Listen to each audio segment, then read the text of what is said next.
श्री साईनाथाय नमः।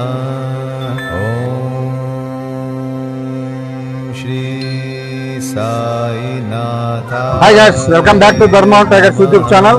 అలాగే ఈ రోజు గురు పౌర్ణమి అండి।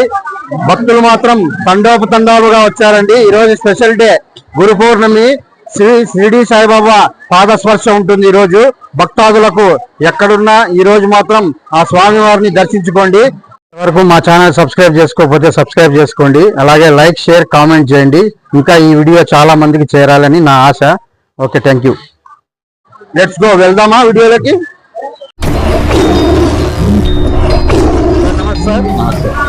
సార్, మనం ధర్మవరంలో ఉన్నాము। ఈ రోజు శ్రీ షిరిడి సాయిబాబా టెంపుల్లో ఉన్నాము।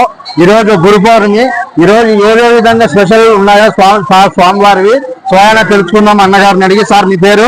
నా పేరు వీరనారాయణ అండి। వీరనారాయణ సార్। సార్ చెప్పండి సార్।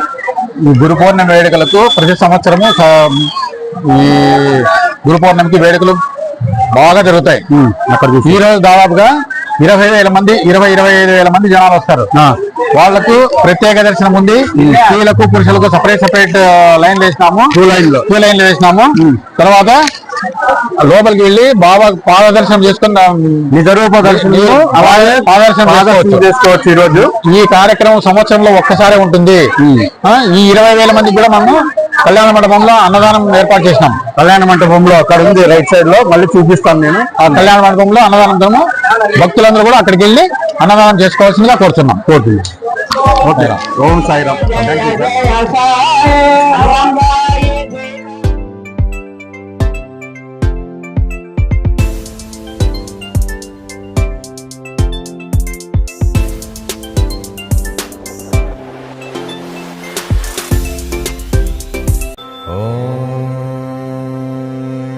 श्री साईनाथाय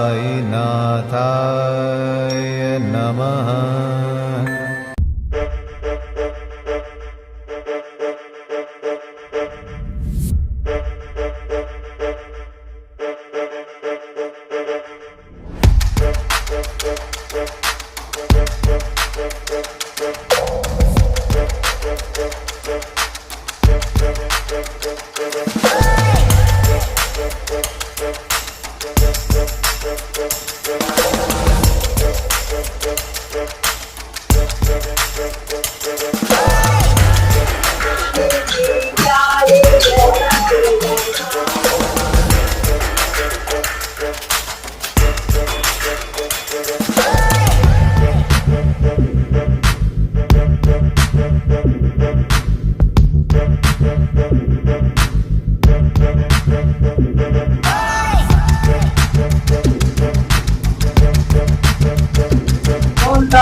చూస్తున్నారు కదండి, ఈరోజు గురువారము గురు పౌర్ణమి శ్రీ షిరిడి సాయిబాబా ధర్మవరంలో ఎంతమంది భక్తులు వచ్చారంటే మనం చూడలేని ఎంత మంది వచ్చారండి। భక్తాదులు మాత్రం వేలనేకుండా క్యూలు కట్టారండి। క్యూ లైన్లో మాత్రము ఆ షిరిడి సాయిబాబా దర్శనం చేసుకోవాలంటే ఈ రోజు పరమ పవిత్రమైన రోజు అండి। ఈ రోజు ఎవరైనా కానీ ఆ స్వామి వారిని దర్శించుకోండి। ఈ రోజు నీలపాద దర్శనం అనేది ఈ రోజేనండి। ఈ అన్నగారు ఈ రోజు గురు పౌర్ణమి కదా, ఈ అన్నగారిని కూడా 2 మాటలు మాట్లాడుతుందిగా అడుగుదాం। అన్న నమస్తే, మీ పేరు? దేవకుమార్ అన్న, ఈ రోజు భక్తాదుల తాకిడి ఎలా ఉంది, ఆ విశేషం ఏమనేది మీరు చెప్పండి అన్న మా వ్యూవర్స్ కి। ఇక్కడ ధర్మవరంలో 20 ఏళ్ళు 30 ఏళ్ళు అవుతుంది। ఇక్కడ ధర్మవరంలో ప్రతి సంవత్సరము గురు పౌర్ణమికి పెద్ద ఎత్తున జనాలు వస్తారు। కాకపోతే ఈసారి చాలా క్రౌడ్ ఎక్కువ అయిపోయింది। గురు పౌర్ణమి గురువు అంటే మనకి గురు పౌర్ణమి నా పొద్దు గురువులకి మనము ఎక్కువగా గురువుని పూజిస్తాము। అందువలన ప్రతి ఒక్కరు ప్రతి సంవత్సరము గురు పౌర్ణమి నా పొద్దు గురువుని దర్శించుకుంటే మనకి 7 జన్మల పుణ్యం కలుగుతుంది। అందుకని ప్రతి ఒక్కరు గురు పౌర్ణమి నా పొద్దు సాయిబాబాని గాని దత్తాత్రేయుని గాని గురువుని ప్రతి ఒక్కరు పూజిస్తారు కాబట్టి మనము దేవుని దర్శించుకోవడం జరుగుతుంది। అందుకే ఈ జనాలు కూడా ఎక్కువగా ఉన్నారు। ఇక శ్రీ షిరిడి సాయిబాబా భోజనశాలకు వెళ్దామండి।